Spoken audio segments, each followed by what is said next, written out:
धन्यवाद धन्यवाद। खुदावन तू है चांदी से भी कीमती, खुदावन तू है सोने से महंगा भी,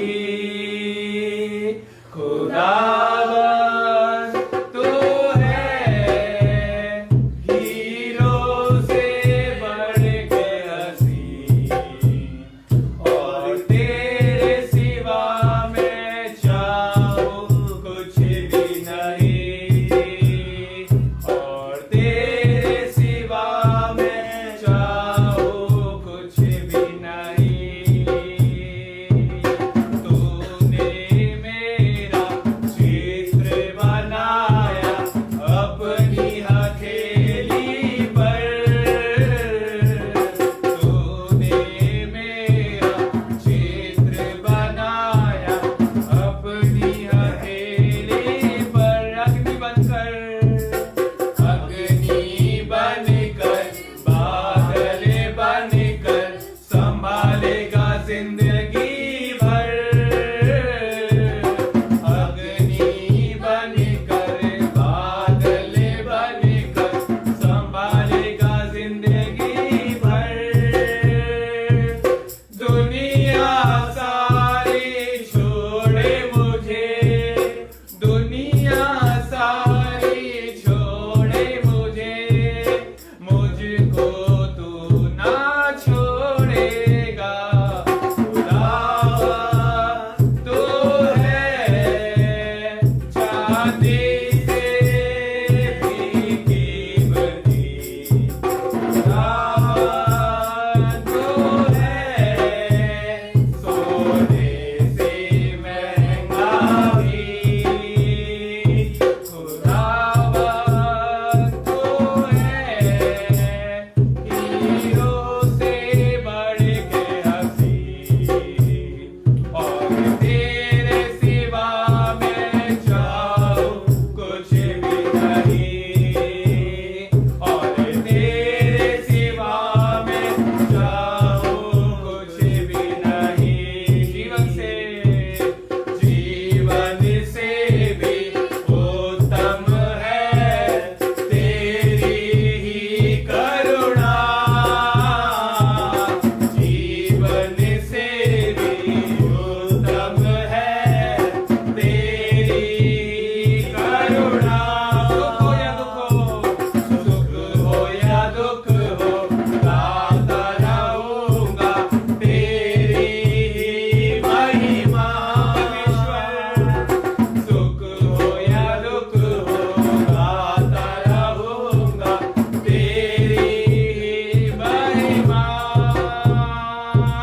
मौत की वादी में अगुवाई कर, हाँ प्रभु, मौत की वादी में अगुवाई कर, सामर्थ्य दे और मुझको समान। खुदावन तू है चांदी से भी कीमती, खुदावन तू है हीरो से बढ़ के हसीन, और तेरे सिवा मैं चाहूं कुछ भी नहीं, और तेरे सिवा मैं चाहूं कुछ भी नहीं, और तेरे सिवा मैं चाहूं कुछ भी नहीं। खुदावन हम यही दुआ करते हैं आपसे कि हम आपके सिवा और कुछ ना चाहें परमेश्वर, क्योंकि तूने मुकद्दस कलाम में कहा कि तेरे हुजूर मेरे सिवा कोई दूसरा खुदा ना हो। खुदावन हम इस बात पर अमल करते हैं कि खुदावन तू ही हमारा खुदा है। बरकत दे, यीशु के नाम से मांगते हैं, आमीन।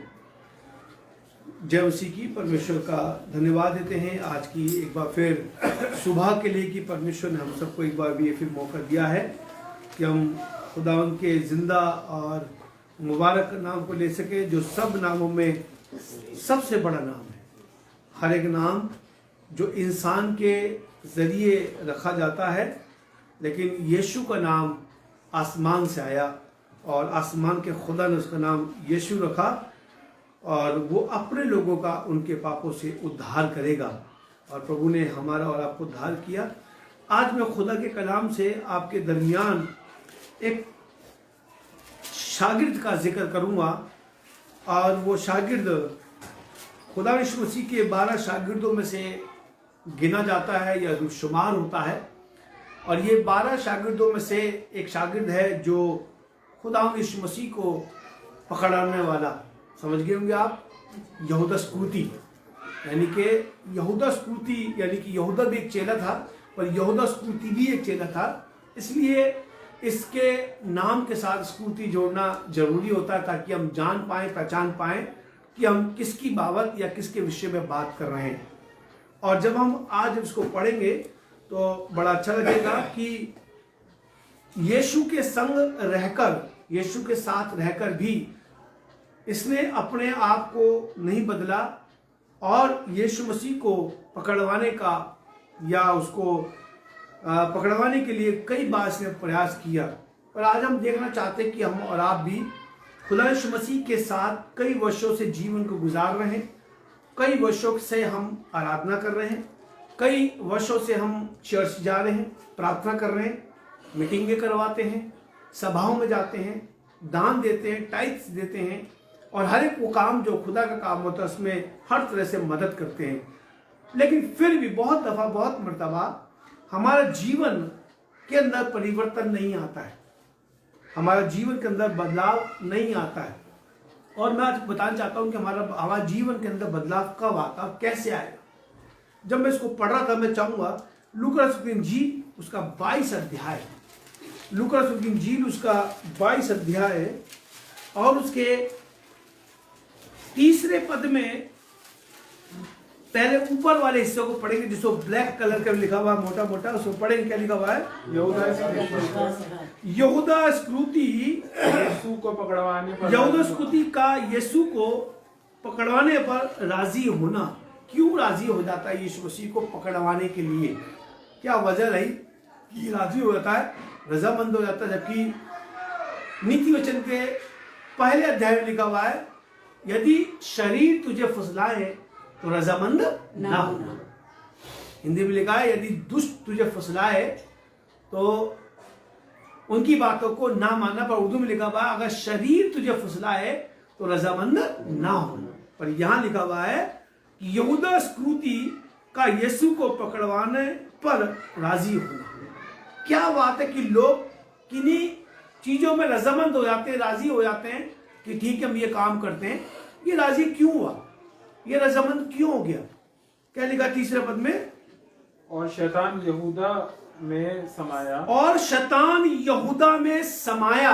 एक होता है कि शैतान आ गया, पर बाइबल बताती है कि पूरी तरीके से, पूरी तरह से शैतान जो है यहूदा में क्या हो गया? समा गया।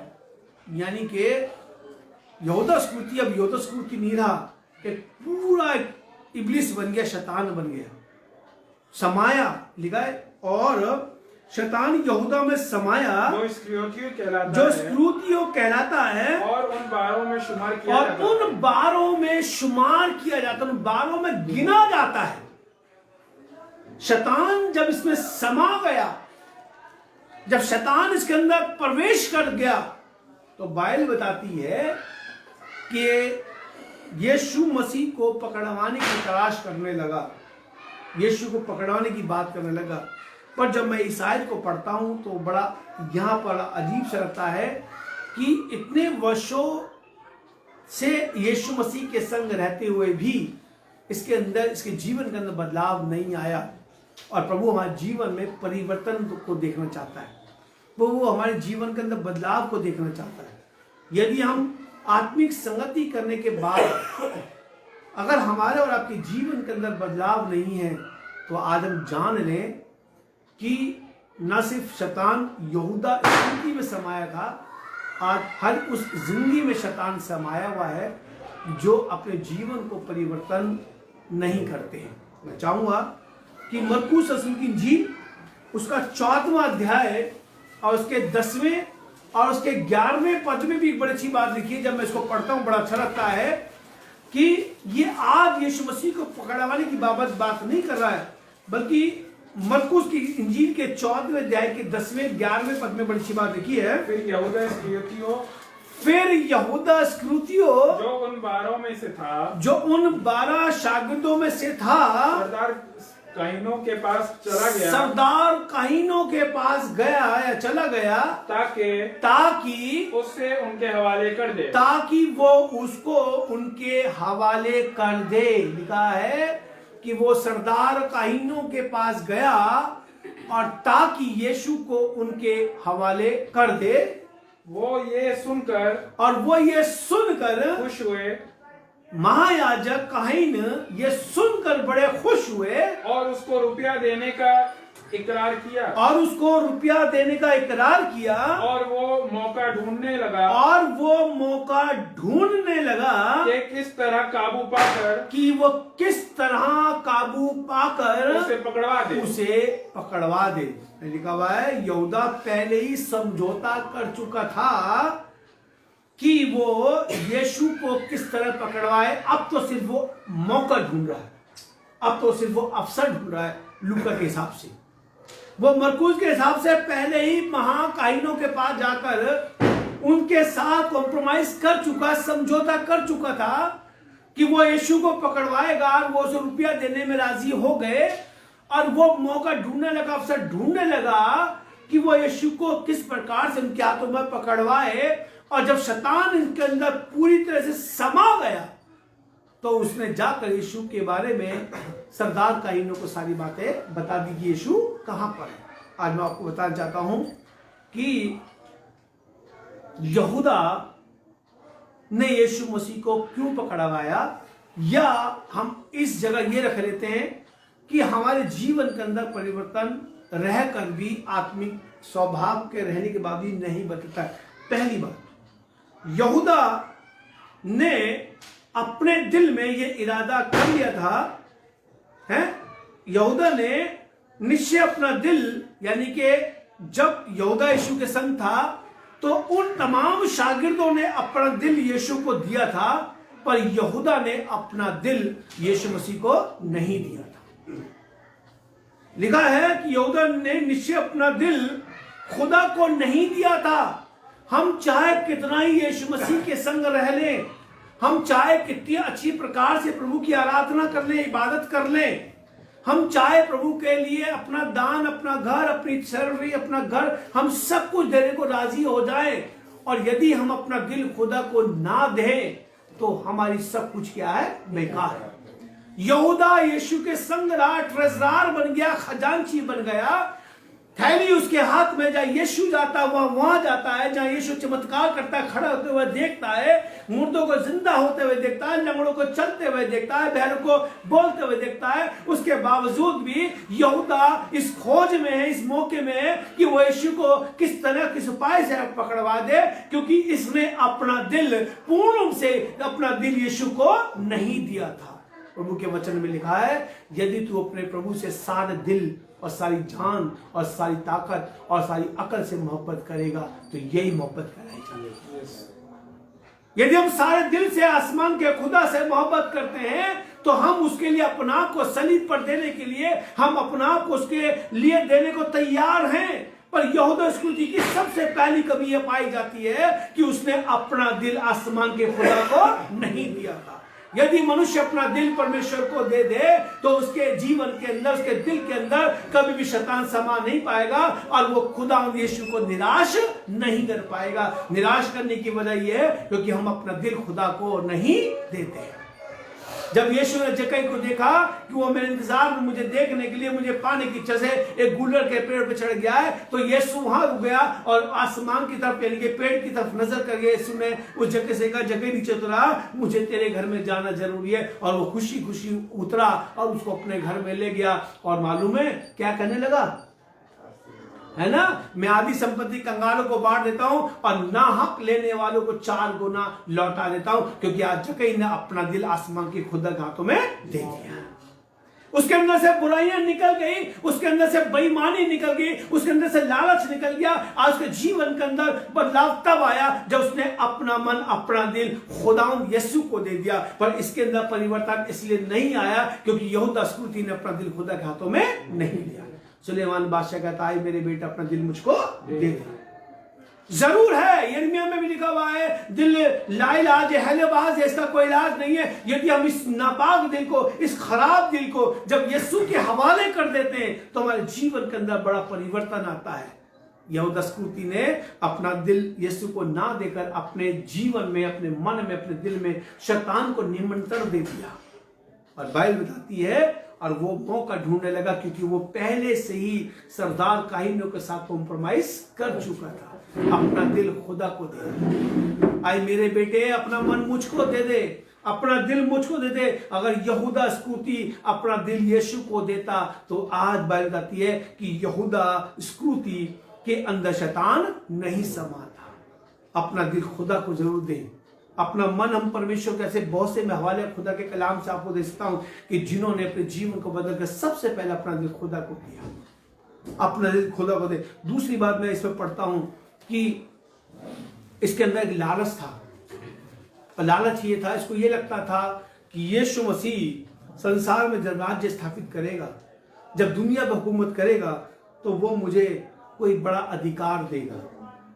जब कोई इंसान किसी का सेवकाई करता है, बोलो नहीं मानना, सेवकाई करता है, तो हर इंसान के पीछे कहीं ना कहीं लालच होता है। इसके बाद ये चर्च मुझे मिल जाएगा, उसके बाद वो मंडली मुझे मिल जाएगी, उसके बाद ये सीट मुझे मिल जाएगी। ऐसे गवाह हैं, मैं चर्च की बात नहीं कर रहा, ऐसे बहुत से गवाह हैं कि जिन्होंने गद्दी पाने के लिए आज बहुत से जेल में बंद है, बहुत सी गद्दी पाने के लिए मर्डर कर दिया गया, या इस लालच से सेवा करते रहे, ये मरेगा, ये हटेगा तो मुझे गद्दी मिलेगी। बाप की जगह बेटे को, बेटे की जगह दूसरे बेटे को, या किसी सेवक को। हर इंसान के मन में लालच है। शैतान समा गया और उसने यहूदा इस्करियोती के दिल में भी लालच डाल दिया कि जब यीशु इस संसार को, इस राज्य स्थापित करेगा, तो उसके मन में रहा कि मुझे बड़ा अधिकार देगा। अधिकार के साथ हम खुदा की खिदमत ना करें। मुझे किस्सा याद आता है, बताती है, एक आदमी ने अपने काम करने वालों को अपने खेत पे काम करने के भेजा। लिखा हुआ है कि वो सुबह गया, उनको बुलाया, खेत में काम करने को भेजा, फिर दिन में गया, दिन में और भेज दिए कि भी काम करो। जब 1 घंटा छुट्टी भरकर रह गया तो उसने एक आदमी को और खाली बैठे हुए देखा। उसने कहा, तुझे काम नहीं मिला? उसने, मुझे काम नहीं मिला। उन्होंने कहा, काम करेगा? हाँ करूंगा। उन्होंने कहा, जाके खेत में काम कर। उसने 1 घंटा भर पहले ही काम किया, और जो दोपहर में आए थे उन्होंने कुछ घंटे काम किया, और जो सुबह से काम कर रहे थे उन्होंने सुबह से कम 8 से 10 घंटे काम किया। जब मजदूरी देने का वक्त आया है तो बाइबल बताती है कि पहले वाले को उतना ही दाम मिला जितना सुबह से काम करने वाले को। वो खिसिया गए, गुस्सा हो गए और कहने लगे, हमने घाम सहन करी, हमने धूप बर्दाश्त करी, गर्मी बर्दाश्त करी, और सुबह से हम काम कर रहे हैं, और ये 1 घंटे भर पहले आया और आपने इसको हमारे बराबर कर दिया, इसको आपने हमारे बराबर उजरत दी, मजदूरी दी है। तो मालिक ने, मेरा पैसा मैं जो चाहूं जिसके साथ करूं। मालूम है, वो 2 लोग ऐसे थे, ऊपर के जो 2 लोग ऐसे थे, 2 पार्टी ऐसी थी जिन्होंने खेत में काम करने से पहले अपनी मजदूरी को तय कर लिया था। उन्होंने अपनी उजरत को तय कर लिया था, हमें क्या मिलेगा जब हम काम कर रहे हैं, हमें क्या मिलेगा। उसने कहा ये मिलेगा, वो राजी हो गए। पर जो घंटा भर पहले काम करने के लिए आया था, उसने कहा जो चाहे तू मुझको दे देगा।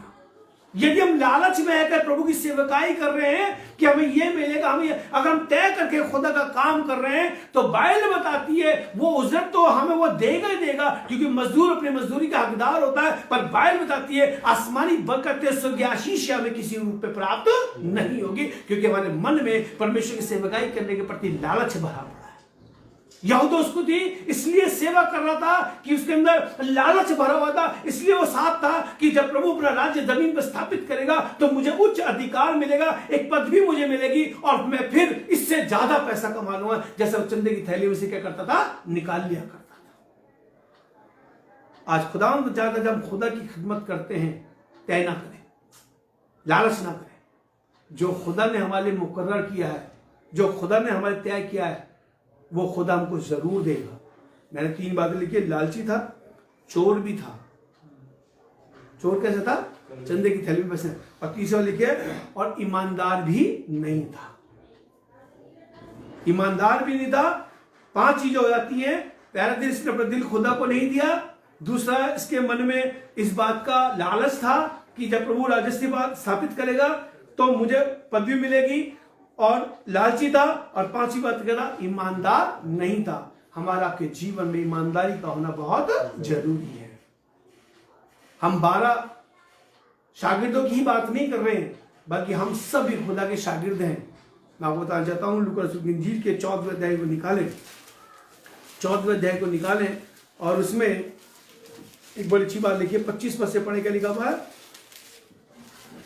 जब बहुत से लोग उसके साथ जा रहे थे, जब बहुत से लोग उसके साथ जा रहे थे, तो उसने फिर कर उनसे कहा, अगर कोई मेरे पीछे, अगर कोई मेरे पास आए, अगर कोई मेरे पास आए। प्रभु ने उनसे फिर कर कहा, मुड़कर कहा, अगर यदि कोई मेरे पास आए, और अपने बाप और माँ और बीवी और अपने बाप और अपनी माँ और अपनी बीवी और अपने बच्चों और अपने भाई बहनों और भाइयों और बहनों, बल्कि अपनी जान से भी दुश्मनी ना कर, अपनी जान से भी दुश्मनी ना करे, तो वो मेरा शागिर्द नहीं हो सकता।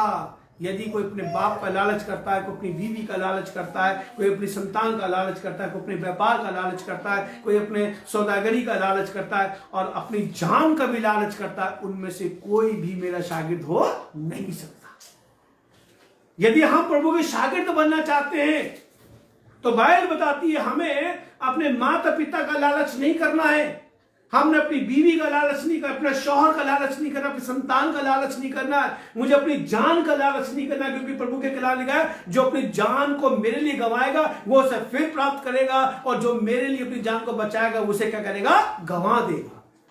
यदि हम प्रभु के शागिर्द बनना चाहते हैं, तो हमें और आपको अपनी सलीब को उठाना पड़ेगा, और ये तमाम चीजें जो कलाम बताई गई है, इस लालच को अपने मन से निकालना पड़ेगा। क्योंकि यहूदा स्कूती के अंदर कहीं ना कहीं इन्हीं में से किसी का लालच होगा, उसकी फैमिली होगी, उसका कोई ना कोई होगा, लालच के सबब से उसने यीशु को पकड़वा दिया, क्योंकि शैतान ने उसके मन में क्या कर दिया?